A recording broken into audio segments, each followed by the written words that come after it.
ao vivo mais uma vez no Arte Fora do Museu. Hoje falaremos com o secretário de Cultura da cidade de São Paulo. Grande honra receber o Ale Youssef, daqui a pouco deve estar entrando aí. Toda quarta-feira a gente fala com alguém da cultura. Rosaura, dando um oi aqui para quem está entrando. Dimas, olá galera, só esperando o Ale entrar e a gente já começa o nosso papo. Para quem não conhece o Arte Fora do Museu, há mais de 10 anos fazemos um levantamento de obras de arte em espaço público, trabalhamos com a valorização da arte. E toda semana a gente recebe um artista aqui, e hoje, pela primeira vez, a gente vai receber um secretário, o secretário de Cultura de São Paulo, Ale Youssef. Só estou esperando ele chegar. Para quem não conhece a gente, sigam-nos nas redes sociais, Instagram, YouTube. Tchau, Dimas. Quem dá tchau de volta aqui. E no site também, óbvio, né? O arteforadomuseu.com.br, que é onde a gente centraliza ali os nossos mais de 10 anos aí de muita arte urbana em arquitetura, grafite, murais e escultura. O Ale entrou, deixa eu chamar ele aqui já. E aí a gente começa o nosso bate-papo, para eu não ficar falando sozinho. Ale, não sei se você está me ouvindo, mas diz que você precisa de uma versão mais recente. Se você quiser me mandar o convite, talvez funcione, ou talvez você tenha que atualizar o Instagram aí. Dá uma olhada nisso para mim. Deixa eu só dar um toque no Guilherme, que está aqui também me auxiliando. Senão ele não vai conseguir entrar. Pessoal, quem quiser fazer perguntas aí, eu respondo enquanto o Ale não chega.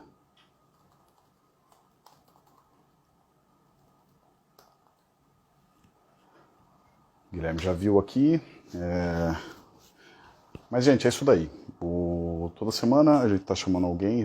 Essa é a 27ª já live que a gente tá fazendo. Desde o começo da pandemia, a gente começou a falar com, enfim, grafiteiros, arquitetos, urbanistas. Tá sendo bem legal esse aprendizado aí também, né? Cada encontro vira uma aulinha realmente aí, então um belo de um acervo. Gente, alguém quer fazer uma pergunta? Aproveitem, hein? Enquanto eu estou sozinho aqui, posso responder o que vocês quiserem. Falando um pouquinho da funcionalidade do Arte Fora do Museu, para quem não conhece, nos sites tem um grande mapa, né, que você pode localizar as obras ali. Ele trabalha com a sua localização, então ele indica aproximadamente o que tem perto de você. Então, se você... Eu estou aqui da Barra Funda, ele aparece para mim o que tem aqui ao meu redor. Então tem o Memorial da América Latina, por exemplo, aqui perto da minha casa. Tem um Alex Sena também aqui perto da minha casa. E ele indica, né, a distância, né, que você tem até essa obra de arte, né? Para além disso, a gente tem também os perfis dos artistas, né? Então se você clica em um dos artistas, você consegue ver como se fosse um portfólio digital de cada um deles, geolocalizado, né? O que não é muito comum, na verdade, assim, só a gente faz isso, na verdade. Esse tipo de trabalho. Bonita camisa, muito obrigado. Galeria de Arte, primeiro andar. Muito obrigado. Achei que ia ficar ruim na TV, mas já tive uma aprovação. Muito obrigado. Mas é isso, Arte Fora do Museu, você... Opa, também já está mandando perguntas? Deixa eu ver, precisamos falar, sou da mostra... Opa, vamos falar sim. Me manda um DM por aqui mesmo, a gente já se fala, Fer. Vamos muito falar. Outras coisas que tem no Arte Fora do Museu, né? A gente trabalha com roteiros também, né? Então a gente já criou alguns ali, se vocês entrarem, sei lá, tem uns 50 roteiros, acho que até mais. São roteiros que a gente propõe a fazer, mas nada impede que você faça o seu roteiro, né? Então você escolhe os seus artistas, os artistas que você mais gosta, coisas... Opa, agora veio o Ale aqui, e eu não vou ficar mais falando sozinho. E o nosso convidado de hoje é Ale Youssef, que entra agora. Ale, tudo Salve. bem? Tudo bem? Prazer aí falar com você. Tudo meu. Tem um probleminha aqui, me desculpe. Agora tem que Imagina, coisas da pandemia e da vida digital, cara. Já passamos por algumas já, não tem problema nenhum.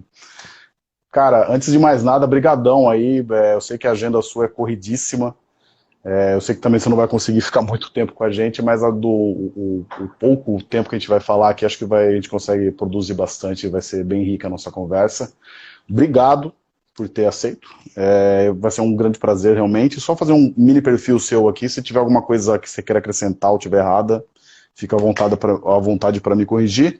Mas Ali Youssef é mestre em filosofia política, é graduado em Direito, atua como gestor e ativista cultural, é secretário de Cultura de São Paulo, articulador do programa Cidade Solidária, ativista, produtor cultural, um dos coordenadores do movimento Bloco da Cultura, e participou da criação e dirigiu projetos como a Associação Cultural Acadêmicos do Baixo Augusta, o maior bloco de carnaval da cidade, autor dos livros Novo Poder, Democracia e Tecnologia, e Baixo Augusta, a Cidade é Nossa, entre outras coisas.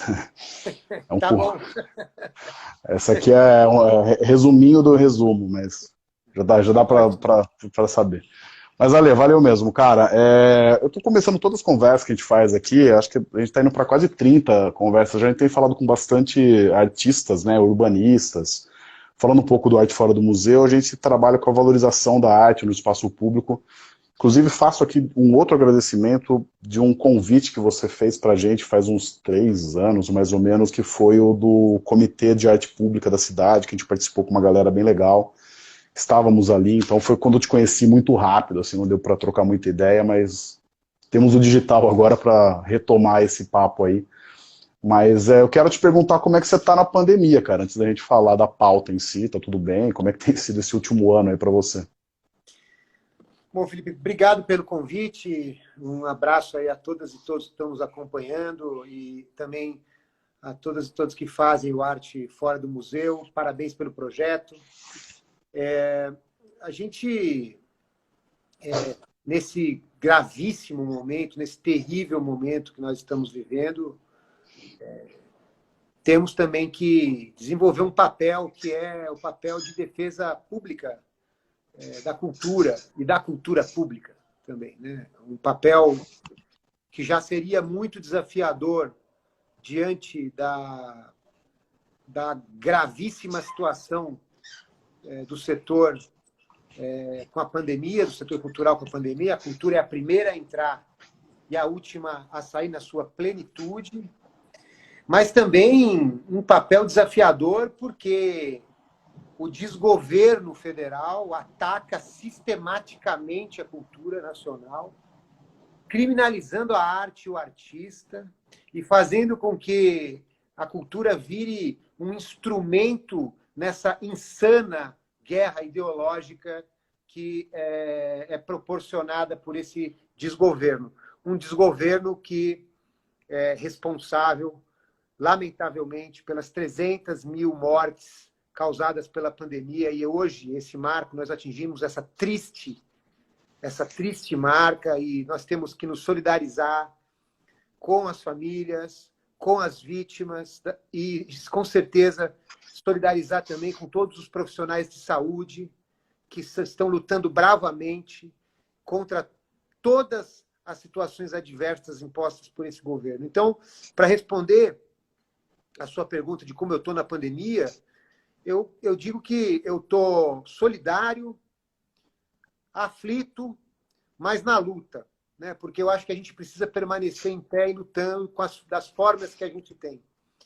E no nosso caso, ali, da equipe que ocupa esse espaço político na Secretaria de Cultura da cidade de São Paulo, graças ao convite reiterado agora para o seu segundo mandato do prefeito Bruno Covas, nós estamos na luta em defesa da cultura, pessoas da cultura compondo essa equipe e percebendo a importância histórica de se desenvolver esse trabalho nesse momento. Então, essa é a melhor resposta que eu acho que nós podemos dar, considerando, viu, Felipe, que a gente tem esse enorme desafio que é criar unidade, aproximar diferenças, construir pontes, para que a gente possa efetivamente criar uma força capaz de produzir a retomada cultural depois de todo esse drama que nós estamos vivendo. E vai ser um processo muito, muito complexo, muito difícil, e que nós só vamos conseguir se nós estivermos juntos.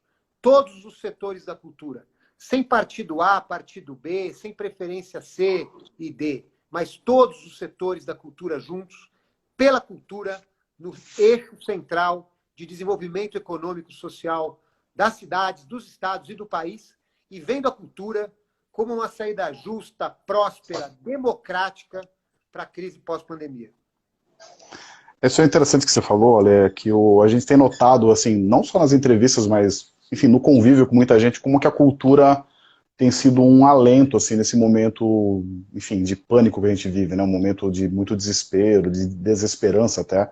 E a cultura tem sido um pilar muito forte, seja, sei lá, do filme do Netflix que você vê, até um livro, a cultura tem sido realmente um recurso que as pessoas buscam, né? E você, em frente da Secretaria de Cultura, eu queria que você falasse um pouco quais são as iniciativas que vocês fizeram nesse último ano e o que você tem planejado já para 2021. A gente já está no terceiro mês, né? Mas se você puder falar alguma coisa dos planos da cultura para Claro. agora. Bom, primeiro é incrível isso que você falou, porque em todas as oportunidades nós temos que repetir, gritar para todo mundo ouvir, que se não for, imagina passar por uma quarentena sem um livro, sem uma novela, sem uma série, sem uma arte, sem uma música. E como é distópica essa ideia de que a cultura é criminalizada, ou o artista é criminalizado, ou a cultura é ideologizada, ou vale a perseguição, vale a censura, sendo que todo mundo consome cultura o tempo todo. E para a saúde mental, e para a qualidade de vida, a cultura se mostrou absolutamente decisiva nesse momento. Nós, na Secretaria de Cultura, Felipe, temos um desafio claro estabelecido agora, nesse momento pandêmico, e que foi iniciado logo no comecinho do segundo mandato agora, do prefeito Bruno Covas, agora em janeiro, que é executar o Plano de Amparo à Cultura. Entre fevereiro e março, nós estamos injetando no setor cultural 100 milhões de reais, através da garantia de execução orçamentária e da antecipação de todas as linhas de fomentos culturais da cidade, todas, através da garantia e da antecipação, inclusive em diante do cenário absurdo de ataques aos processos de incentivo, do PROMAC, que é o incentivo municipal, através de uma permanente e constante programação de contratações artísticas, sem parar, e de formas criativas e diferentes, como nós fizemos no aniversário de São Paulo, ali no Carnaval, através do projeto do Festival Tô Me Guardando, ou mesmo agora no mês do hip hop, ou daqui a pouco com o MAR, com o Museu de Arte e Rua, que daqui a pouco nós vamos conversar detalhes sobre ele. E também com edital de apoio a casas noturnas e espaços culturais, que foi lançado também agora, essa semana passada, final da semana passada, e que me parece muito importante nesse momento. Além disso, Felipe, além desse pacote, desse plano de amparo, que ocorre entre fevereiro e maio, é importante dizer o trabalho muito exaustivo do ponto de vista burocrático para executar os recursos da Lei Aldir Blanc em tempo recorde, né? Porque a cidade de São Paulo, hoje todo mundo, você vê tantas cidades e estados pedindo prorrogação dos prazos para Aldir Blanc, e nós executamos com 11 meses de antecedência, graças a uma desburocratização muito importante. Foram 70 milhões de reais do governo federal, vindos do governo federal, graças à luta histórica de parlamentares que aprovaram a Lei Aldir Blanc, mesmo no meio do caos do governo Bolsonaro e no meio do caos da pandemia. Então, a Secretaria de Cultura não tinha outra coisa a fazer, a não ser trabalhar arduamente para executar em tempo recorde, para o dinheiro chegar logo no artista. E, além desses 70 milhões, nós suplementamos em mais 20 milhões de reais de recursos próprios com orçamentos municipais. Então, foram 90 milhões de reais a partir da cidade de São Paulo, da Lei Aldir Blanc. E agora, 100 milhões de reais sendo colocados no Plano de Amparo à Cultura entre fevereiro e maio. É suficiente? Não, não é suficiente. Nós estamos numa seríssima crise. Nós precisamos de processos integrados, de construção de redes, para que a gente possa, setor público, setor privado, terceiro setor, e todas as instâncias relacionadas à cultura trabalharmos juntos para que a gente possa dar esse passo de retomada. E esse passo de retomada, Felipe, precisa ser estruturante. E é por isso que nós colocamos na nossa agenda como prioridade número 0 a criação do Núcleo de Culturas Periféricas, que vai olhar com toda a nossa atenção para valorização da cultura que vem da periferia da cidade, que é produzida na periferia da cidade e nas periferias da cidade. E também o núcleo de formação cultural, porque não existe ação estruturante na cultura se essa ação não levar em conta a formação cultural. E, claro, diante de um processo de programação cultural intenso, diante de um processo de comunicação bem feito e, por fim, e não por último, mas como uma espécie de farol, de horizonte, de luz no fim do túnel, um núcleo que debata essa oportunidade histórica que nós temos, que é o centenário da Semana de Arte Moderna de 22, que pode coincidir com a retomada cultural que nós estamos falando aqui, pode coincidir com o reencontro da cidade com ela mesma, das pessoas com a sua cidade, da arte com a sua cidade, das pessoas com valores multiculturais, modernistas, com valores pós-modernistas, com a busca de um novo modernismo que é galgado nas periferias da cidade, que é feito principalmente a partir da experiência antropofágica que as periferias da cidade construíram ao longo desses 100 anos. Os movimentos culturais periféricos desses 100 anos fizeram a nova cultura brasileira. E essa nova cultura brasileira, seja da tropicália, seja do punk da periferia, seja do hip hop, seja do funk, seja do carnaval, essa cultura periférica precisa ser valorizada e ela vai ser a nossa linha mestra, a nossa frente de conduta principal para essa retomada. São essas ideias, esse turbilhão de desejos e de esperanças que a gente precisa ter agora, todo mundo junto, para que a gente possa superar esse momento e aproveitar 22 para retomar a força da cultura, colocando ela nesse centro de desenvolvimento econômico e social. 22 é bem emblemático mesmo, bem simbólico para a cidade de São Paulo, acho que é uma ótima oportunidade. Você falou da periferia, eu tinha até, tô com uma pautinha aqui do lado, que eu vou tentar corrê-la o quanto a gente consegue aqui, mas uma das perguntas era justamente qual é o papel da... Falando agora um pouco do Arte Fora do Museu, né, a gente está falando de uma cultura, de uma coisa mais ampla, mas falando... O Arte Fora do Museu ele trabalha com arquitetura, murais, esculturas e grafite também. A gente tem notado, principalmente com os grafiteiros, que a gente fala que tem uma cena muito forte na periferia. Como que vocês estão olhando para esse artista periférico que trabalha já numa mídia que é a rua, né, que também não é uma mídia, enfim, tão estabelecida quanto outras? Assim. O Núcleo de Cultura Periférica, que eu acabei de falar que nós criamos, ele tem uma ação transversal na Secretaria de Cultura. Ele atua em todas as linguagens, todas as áreas, todas as coordenadorias, para colocar a cultura periférica à frente, no centro da política pública. Então, o que nós estamos fazendo agora, inclusive o Núcleo de Cultura Periférica é coordenado pela nossa secretária adjunta Ingrid Soares, que foi uma excelente diretora do Centro Cultural da Juventude Ruth Cardoso, que fica na Vila Nova Cachoeirinha, um dos equipamentos, espaços culturais da cidade, públicos mais importantes e referência no que diz respeito à valorização da cultura periférica. No que diz respeito, esse olhar para a arte urbana é fundamental, esse olhar para a arte pública é fundamental.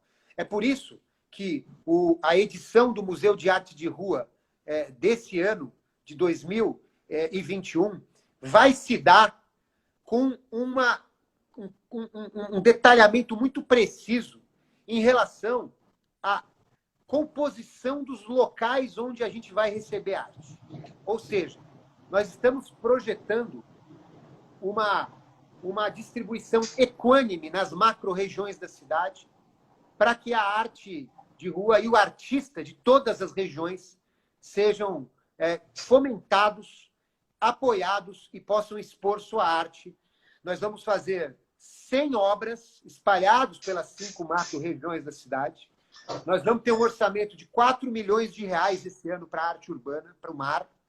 Nós vamos concentrar as atividades em maio, porque eu acho muito importante nós, no meio da pandemia, diante de todo esse cenário adverso, nós colorirmos a cidade, nós ocuparmos a cidade com arte, com cor, com liberdade de expressão, para que a gente possa valorizar a nossa grande metrópole, a nossa grande capital da cultura, celeiro de tantas obras e de tantos artistas, e que a gente possa mostrar a beleza dessa arte mesmo em meio à pandemia, como nós estávamos acabando de falar agora na última pergunta.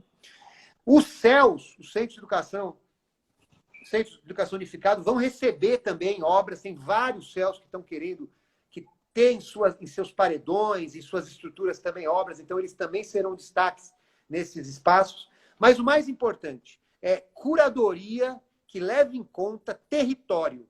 Território, artista do território, pessoas invisibilizadas que precisam ser visibilizadas, artistas que não estavam no cenário e que precisam vir à tona, democratizar o acesso desse projeto. E eu tenho certeza que ele acontecendo num mês concentrado, claro que vão acontecer várias outras intervenções urbanas ao longo do ano, não vai deixar de ter arte de rua ao longo do ano, mas ele acontecendo com uma ação muito forte e contundente durante um mês, a visibilidade, a compreensão da sociedade do que se trata vai ser muito maior. E isso vai só abrir portas para o artista de arte urbana, vai abrir portas do mercado, vai abrir portas de outros governos, vai abrir portas da sociedade, mas principalmente vai abrir a mente das pessoas sobre a importância e a relevância desses artistas e dessas obras na cidade. Uma cidade ocupada pela arte e pelas pessoas é uma cidade mais humana, mais bonita, mais colorida, muito melhor de se viver. É uma cidade muito, muito, muito, muito, muito mais modernista do que Bandeirantes, que é esse estereótipo que tentam passar sobre a cidade de São Paulo. Mas a cidade de São Paulo tem a vocação modernista no seu DNA, lá de 22 e 100 anos atrás. E agora é hora de a gente colocar essa vocação em primeiro plano. Como é que vai se dar essa escolha? Você falou que é uma curadoria, tem como os artistas se inscreverem? Isso já está definido? Nós vamos fazer, vai haver uma curadoria, está sendo definido. O importante é que na curadoria, os artistas que vão participar, nem os produtores que vão organizar intervenções, eles podem participar, uma orientação, inclusive, jurídica que nós recebemos. Nós estamos convidando acadêmicos, convidando os artistas que topam não participar como artistas, mas como curadores, convidando figuras que trabalham nesse setor, todos eles para desenvolver esse papel de curador. E nós estamos também alinhando de uma maneira muito interessante com a Secretaria de Subprefeituras, né? Porque a Secretaria de Subprefeituras ela tem uma capilaridade muito grande na cidade, ela coordena todas as subprefeituras e, através dessas subprefeituras, a gente pode encontrar oportunidades interessantes de intervenção em becos, em vielas, em pequenos muros, intervenções táticas, intervenções que possam dar uma dimensão ainda maior a essas empenas gigantes que a gente faz pela cidade, mas também a intervenção localizada no território, como eu falei. Acho isso um papel muito importante. E também, claro, essa comissão vai estar aberta aos artistas que vão encaminhar propostas, projetos e tudo mais. Eu tenho certeza que, com o tamanho do projeto que nós vamos fazer esse ano, dentro de um mês concentrado, em maio, eu acho que, e com um orçamento robusto, eu acho que a gente tem a chance de absorver grande parte da demanda, das ideias, das propostas para a gente fazer a nossa cidade continuar sendo essa capital mundial da arte urbana que ela é. E, claro, fazer o georreferenciamento, incluir no site Mar 360 as últimas obras feitas, as novas que foram, fazer parcerias com vocês, porque é fundamental a gente ter parceiros como vocês para fazer esse mapeamento, para divulgar para o nicho interessado no assunto, porque aí a gente consagra essa ideia de parceria público-privada em defesa da cultura. Essa adiantou no que eu ia falar, acho que você pode contar com a gente nessa parceria, porque, enfim, a nossa missão justamente é essa, de tornar a arte pública cada vez mais acessível a todo mundo, e a gente acredita muito no poder transformador da arte, Tem vários elogios aqui à nossa conversa, aqui, principalmente a sua fala, né, óbvio, né? Agradecendo a todo mundo que está comentando, mas de verdade, Alex, se precisar de qualquer coisa, conta pra gente, pelo menos, a princípio, pelo menos para uma divulgação, mas para outras coisas que a gente pode falar também numa reunião depois, fora da live, a gente pode trocar essa Olha, a gente ideia. tem muito assunto para falar, a gente está querendo fazer um app que nós vamos lançar ao longo desse período aí da nova gestão, o app São Paulo Capital da Cultura, onde todas as políticas públicas da cidade culturais vão ser encontradas num único local, e com certeza o mar, o mapeamento do mar, a possibilidade das pessoas acharem tudo o que acontece espalhado pela cidade na arte urbana, o nome do artista, as inspirações, o trabalho, isso é muito importante acontecer, né? Isso é muito relevante de se ter e a parceria com vocês é absolutamente sensacional e estratégica para isso. Muito legal, fico bem feliz de você falar isso daí. Você pegou uma coisa que você falou da parceria com as subprefeituras, né? Vocês estão fazendo também alguma espécie de parceria com a Secretaria de Turismo? Porque a gente tem visto, sei lá, a gente está falando de grafite principalmente, né? Nesses últimos minutos. Mas a gente vê, sei lá, que a Vila Madalena só é a Vila Madalena hoje muito por causa do grafite, né? Que tipo, meio que moldou ali a partir do Beco do Batman e virou... É isso, tipo, o gringo vem pra cá pra conhecer o Beco do Batman, o Beco do grafite, né? Que é uma coisa que eles não veem e tal. Isso é muito comum com gringos, você deve ter ouvido algumas vezes já. Que eles vêm pro Brasil, eles falam assim, cara, nunca vi uma cidade com tanto grafite. A cidade como essa capital do grafite, vocês têm trabalhado alguma coisa com a Secretaria de Turismo também para incentivar essa característica da cidade? Olha, eu queria aproveitar para falar que eu sou um apaixonado, um amante da arte urbana, do grafite. Todas as minhas ações públicas e privadas sempre desencadearam em grandes intervenções na cidade. Quando eu tive a oportunidade de ser coordenador de juventude da gestão da prefeita Marta Suplicy, nós fizemos o São Paulo Capital Grafite, que era um projeto muito interessante, talvez uma primeira grande intervenção orquestrada da cidade. Fizemos, inclusive, em conjunto, em parceria com o saudosíssimo e queridíssimo Gilberto de Menstein, que, inclusive, publicou naquela época aquele livro Cidade Ilustrada, que trazia pelo menos um primeiro grande mapeamento naquele momento, né?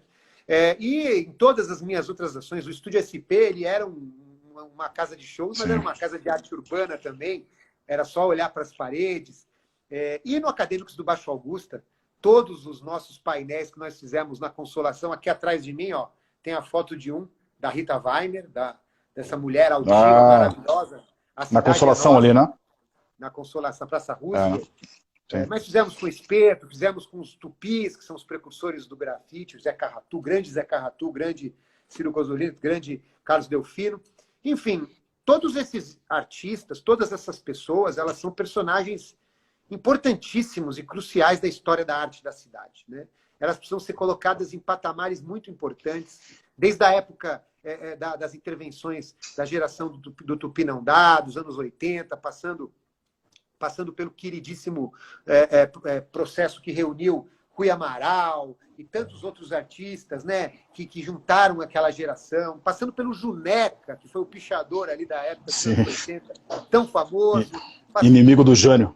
Inimigo do Jânio, passando por tantos artistas até culminar nessa geração absolutamente espetacular, nesses gênios que são os Gêmeos, o Espeto, o Cobra, tanta gente importante, bacana, poderosa e que, de fato, são embaixadores da nossa arte mundo afora. Então, a Secretaria de Turismo ela vai estar, claro, com certeza alinhada. A secretária Aline, que é a secretária de Turismo, é super atenta para esses assuntos e eu tenho certeza que a gente pode fazer ótimas parcerias. Além disso, o presidente da SP Tours, o Luiz Álvaro, ele é um amante também da arte urbana. É uma oportunidade única que a gente tem de colocar a arte nessa centralidade. O prefeito Bruno Covas sempre pede, sempre cobra que nós façamos ações contundentes para colocar São Paulo nesse lugar e valorizar esse lugar de São Paulo como talvez o maior museu a céu aberto do mundo, de arte urbana do mundo, espalhadas pela cidade toda. E, de fato, nós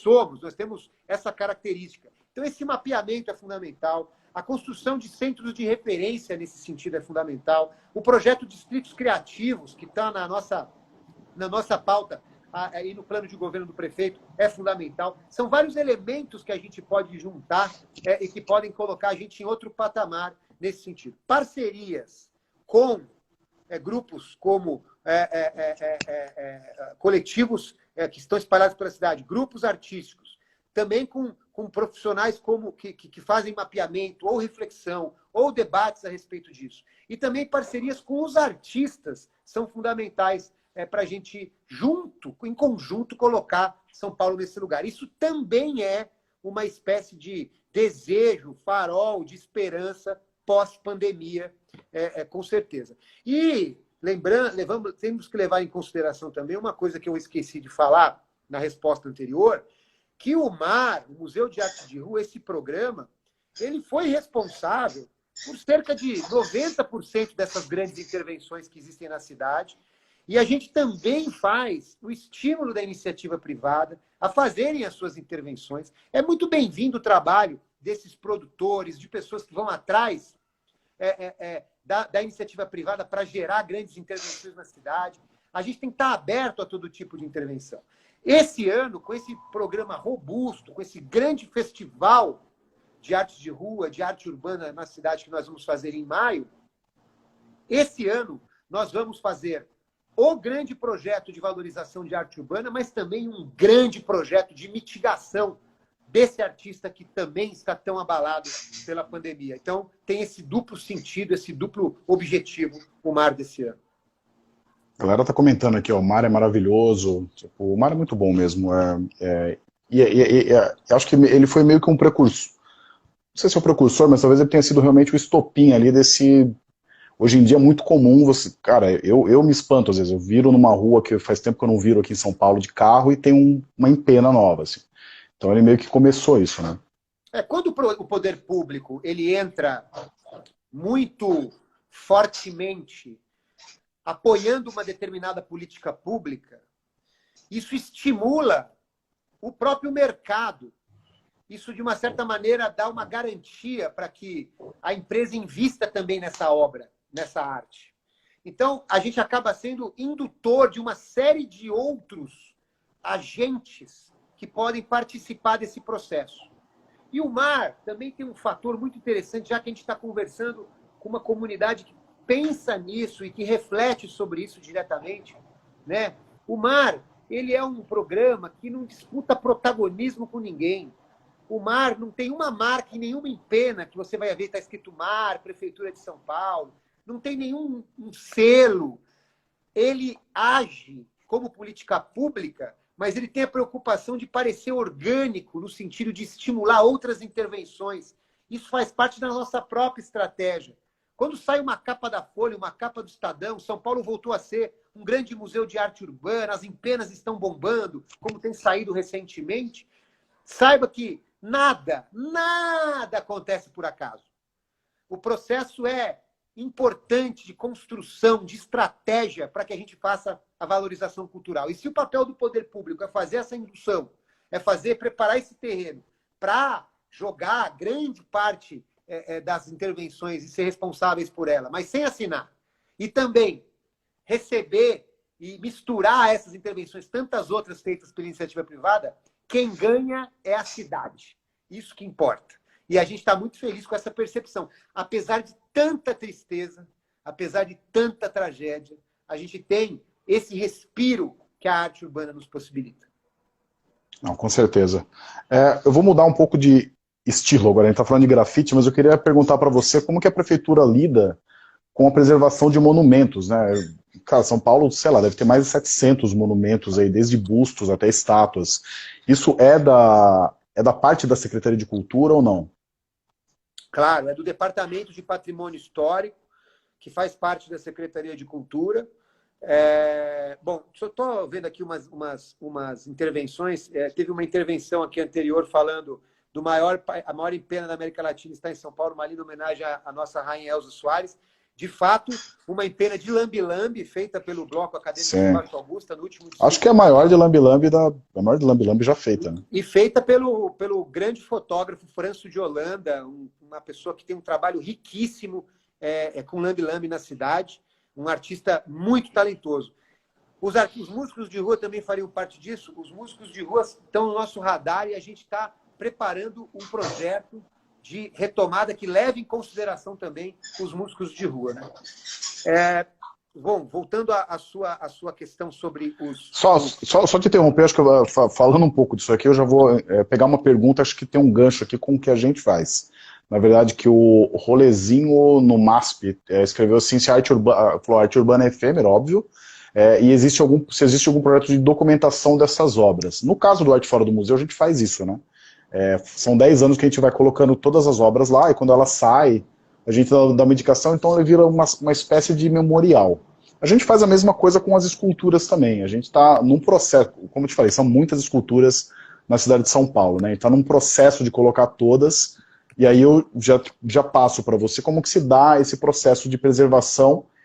Eu sei que vocês têm catalogado isso daí também, né? Então, eu queria que você falasse um pouco como que se dá também esse processo de catalogação e de preservação dessas obras. Bom, nós temos o MAR, né, 360, que é um processo de catalogação de fotos em tecnologia 360 graus dessas intervenções. É possível achar isso, facilmente a gente vai achar isso, e a gente vai, claro, indexar esse processo, esse site específico de arte urbana nessa plataforma maior que nós estamos construindo para ter todas as políticas públicas juntos no mesmo lugar. É muito importante que a gente conte com a parceria, como a gente estava falando, de iniciativas como Arte Fora do Museu, porque a gente tem um olhar e um registro também especializado e importante nesse tipo de mapeamento. A gente vai continuar fazendo isso, e esse processo de construção de plataforma que tem a ver com esse grande desafio de comunicação que eu falei no começo, para esse próximo período da Secretaria, está no nosso radar e a gente quer fazer essa ampliação do MAR 360. Eu acho que convido a todos a entrarem no MAR 360 para conhecer a beleza que é esse registro dessas intervenções que foram feitas. Isso vai ampliar bastante com essas 100 novas obras que vão ser incluídas e outras que ainda não foram incluídas, estão sendo incluídas agora no próximo período. Eu queria chamar a atenção em relação à escultura sobre uma coisa interessante. Nós estamos lançando esse mês, ainda até o final dessa semana, o concurso de monumento de celebração do centenário da Semana de Arte Moderna. É um concurso que o Departamento de Patrimônio Histórico vai lançar. E nós estamos com uma política bastante intensa para novas esculturas, novas estátuas, novos monumentos. Queria até lançar aqui a informação em primeira mão para você que faz esse mapeamento, que nós vamos fazer uma estátua da Carolina Maria de Jesus e uma estátua do Geraldo Filme, que são duas personalidades muito emblemáticas da cultura e da cultura negra da cidade de São Paulo. E em breve nós vamos começar já os processos para fazer essas estátuas. Nós já fizemos o Tebas, que foi inaugurado... Então, isso que eu ia falar. A gente entrevistou a dupla que fez o Tebas, né? O Lumumba e a Francine, acho que é o nome dela, esqueci o nome dela. E era até uma pergunta, como é que se dá esse processo de inserção de novas obras na cidade, né? Como que se dá também a escolha do local, a escolha dos temas? Existe uma comissão do Departamento de Patrimônio Histórico. Essa comissão, agora nós estamos alterando, tornando ela mais... trazendo a diversidade da sociedade para essa comissão, para que as escolhas representem essa diversidade e, especialmente, atuem em busca de combater a invisibilização de tantos personagens históricos, especialmente os negros e negras que foram invisibilizados pela predominância de estátuas e de heróis, entre aspas, brancos, que foram valorizados a partir desses seus monumentos. Então, nós queremos equalizar isso, nós queremos fazer com que a gente tenha mais estátuas valorizando esses grandes personagens que não são valorizados hoje em dia. E é muito importante a gente construir essa diversidade na comissão para que, quando a comissão decida, quando os projetos sejam avaliados, eles sejam aprovados, e quando a gente decida fazer alguma coisa, a gente faça com esse olhar. Como nós já decidimos fazer alguma coisa, esse olhar já está garantido. É o olhar da diversidade, da inclusão e da visibilização de personagens históricos que precisam ser valorizados na cidade de São Paulo. Mas voltando à pergunta que eu acabei falando, a gente falou de várias coisas, a gente fugiu um pouco. a preservação dessas obras. Eu imagino que... Eu lembro quando a gente começou a mapear lá há mais de 10 anos, eu lembro que a gente foi na Praça da Sé, eu lembro que era constante ali, tipo, por mais que você faça um trabalho de preservação, existe uma depredação também dessas obras em locais públicos, porque, enfim, estar no local público você está meio sujeito a isso, né? Eu imagino que seja um custo meio grande, não, de manutenção dessas obras. É um custo enorme, muitas delas são tombadas pelo patrimônio histórico, o restauro sempre é muito trabalhoso, de fato existe um problema cultural de essência que a gente precisa gerar essa consciência de pertencimento da sociedade em relação às obras, em relação ao patrimônio histórico. A Jornada do Patrimônio me parece que é um dos melhores projetos e, aliás, é por isso que eu acho que ela conseguiu, inclusive, receber o APCA de Preservação do Patrimônio Histórico em 2019, porque ela visibilizou a ideia do patrimônio histórico e da memória como sendo central numa política pública cultural, mas uma política pública de uma cidade que deseja ser, e que é essa capital da cultura, e que deseja ter tantos atributos e deseja fazer tantas coisas ousadas e importantes nesse sentido da valorização. E claro que é um processo muito complexo, é caro, é claro que a gente tem 1000 urgências, que as urgências se sobrepõem, ainda mais nesse momento, né? Então, de fato, a gente tem grandes desafios para lidar, como o principal, que é escolher as prioridades e fazer com que tudo possa ser, de alguma forma, contemplado. É por isso que a gente tem que trabalhar holisticamente, vendo a ação cultural como calendário cultural, como difusão cultural, como fomento, como incentivo, como formação, como memória, como reconhecimento, como pertencimento. Ou seja, você não pode trabalhar apenas um enfoque, senão você esquece o outro. Então, esse trabalho holístico é muito importante, esse trabalho de colocar esses movimentos que se complementam na política cultural é muito importante para que a gente não esqueça de ninguém, que a gente possa avançar em todas as áreas, inclusive essa da preservação do patrimônio. E vocês pensam em... Eu até levantei essa questão do custo, aí você tinha falado um pouco atrás de parcerias público-privado, né? Vocês não pensam em alguma coisa desse tipo para preservar essas obras? Pensamos sim. Você sabe que como uma cuidadoria, né? Tem aqueles jardins, esse jardim é cuidado por tal. Poderia ter uma obra cuidada por uma empresa, algo assim. A gente está pensando exatamente nisso. É um modelo muito possível de acontecer. É uma boa ideia.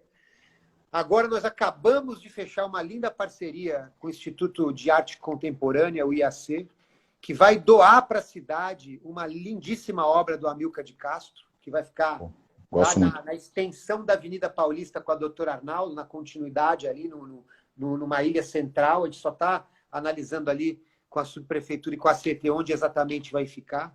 E esse tipo de iniciativa me parece que é brilhante.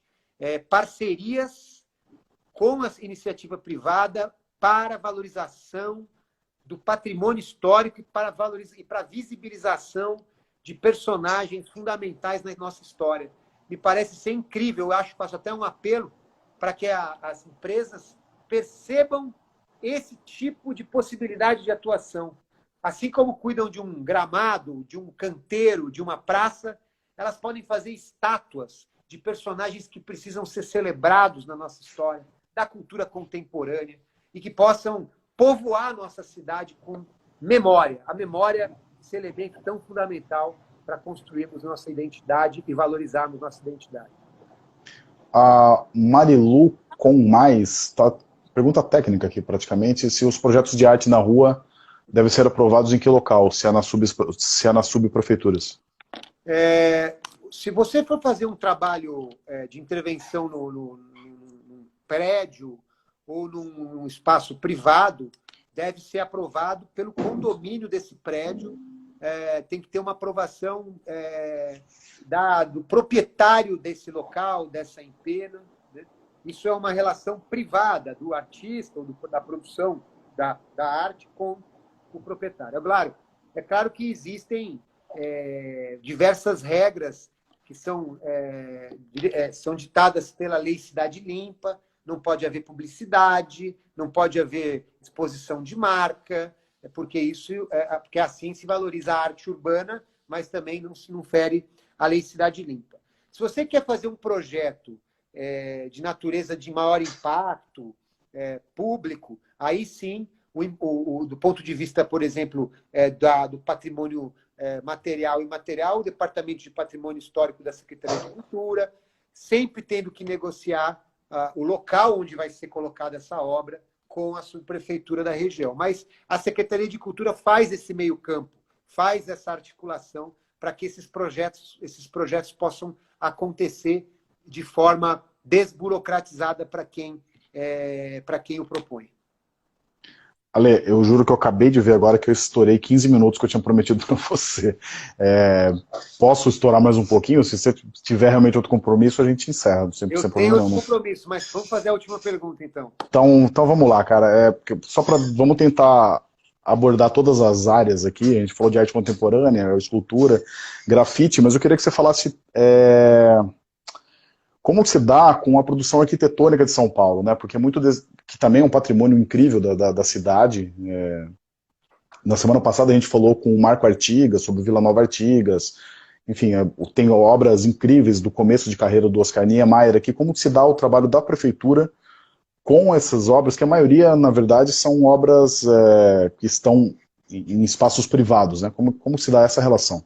Não, existe um processo muito importante do Conselho Municipal de Patrimônio Histórico, com CONPRESP, né, de tombamento da maioria desses espaços. Esses espaços são tombados e eles têm um regimento, a partir do momento que são tombados, para que eles sejam preservados, eles não possam sofrer interferências que possam danificar determinadas características dessas obras, né? Então, é óbvio que esse procedimento é feito pelo Departamento de Patrimônio Histórico nesse processo de tombamento, né? Grandes obras do Niemeyer, como disse aqui uma das nossas participantes, e que grande parte delas são tombadas pelo patrimônio histórico na cidade.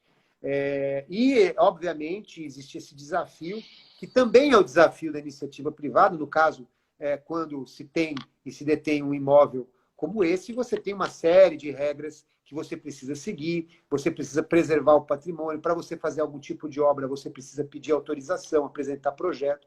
É claro que isso acaba até, às vezes, engessando, de uma certa maneira, o uso A ou B de determinado local, mas o bem da preservação do patrimônio está garantido a partir desse processo público, que já é um processo legal, histórico, que acontece na cidade. O Conselho de Preservação do Patrimônio Histórico Municipal, ele também fica no guarda-chuva da Secretaria, ele atua em articulação com várias áreas municipais, a Secretaria de Desenvolvimento Urbano, né, a Secretaria de Justiça, a Secretaria de Governo, a Secretaria de Cultura e, claro, representantes de entidades da sociedade civil, como a OAB, representantes da ABI, outras representações de classe relacionadas a esse assunto, a essa discussão. Então, é um assunto bastante técnico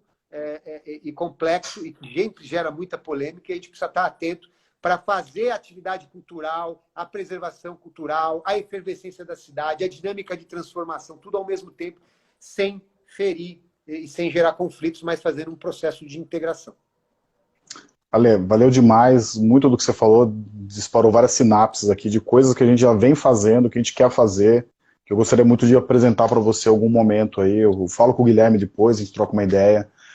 De novo, obrigado pelo seu tempo, até estourei, peço desculpa, eu juro que eu não vi mesmo, o papo estava muito bom, por mim eu ia longe aqui. Mas valeu demais, cara. Eu só vou falar uma coisa que eu venho falando sempre, que eu sempre cito uma frase que eu gosto muito do Werner Herzog, que ele diz que a arte não muda a vida de ninguém até o momento que ela muda, né? E eu acho que o papel da cultura é muito isso também, de levar a arte para as pessoas e transformar a vida das pessoas. É inacreditável o poder que a arte tem de transformação. E, de novo, obrigado, parabéns pelo seu trabalho, espero que dê muitos frutos ainda essa injeção de cultura e de arte que você está colocando aí na cidade. Valeu mesmo. Olha, eu que agradeço, muito obrigado a todas e todos que acompanharam por aqui, obrigado a todos que fazem parte desse projeto maravilhoso do Arte Fora no Museu. Quero dizer que a gente está aberto a conversas, a discussões, a reflexões. A gente tem um grande desafio, apesar desse momento trágico que nós estamos vivendo. Nós temos também o nosso papel de discutir a cultura e discutir a retomada da cultura na nossa cidade. E nós temos que fazer isso com respeito, temos que fazer isso sabendo dos nossos limites, mas temos que fazer, sim, essa discussão tão importante. E, para finalizar, aquilo que eu sempre falo nos meus posts, que nada, gente, nada, absolutamente nada, nenhuma tinta pintada no muro fora da sua casa, na empena, nenhuma música tocada publicamente de graça, nenhum centro cultural que surge para beneficiar a cultura da cidade, nenhuma placa de memória paulistana, nada acontece por acaso. A arte é ocupar, e a gente tem que sempre levar isso como grande bandeira, como grande lema. E vamos ocupar a cidade com cultura e arte, porque a cultura é a nossa melhor resposta. Valeu, gente. Obrigado. Valeu, Ale. Obrigadão, meu. Abraço. Tchau, tchau.